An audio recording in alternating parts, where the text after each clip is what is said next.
Remagen, Germany, interviews with men who seized the first bridge over the Rhine intact. Remagen was taken early in March by a task force of the 9th Armored Division. Lieutenant Colonel Leonard Engemann, commander of the task force, describes his first view of the undamaged Remagen Bridge. On March the 7th, at about noon, with Lieutenant Grimble as my advance guard commander, my column came to the hill there, which commands a view of this whole valley. I formulated a plan to come into the town and reach the approach to the bridge.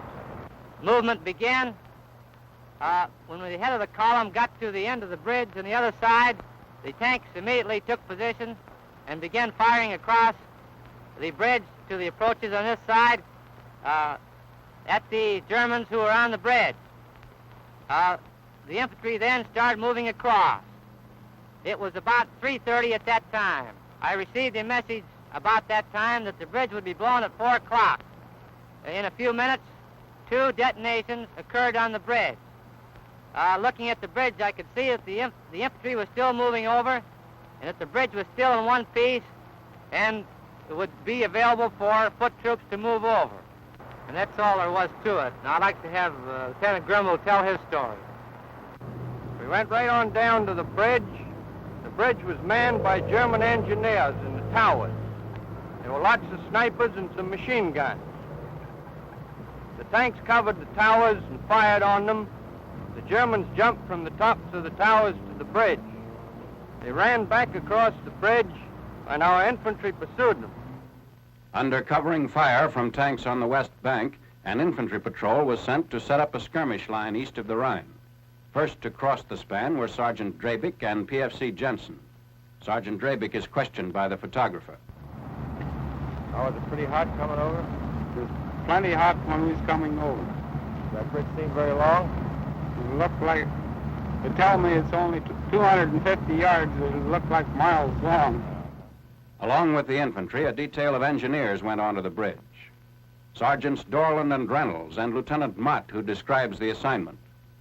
After the infantry had taken the town of Remagen, the task force commander, Lieutenant Colonel Engelmann, called me up and ordered me out on the bridge to do some reconnaissance.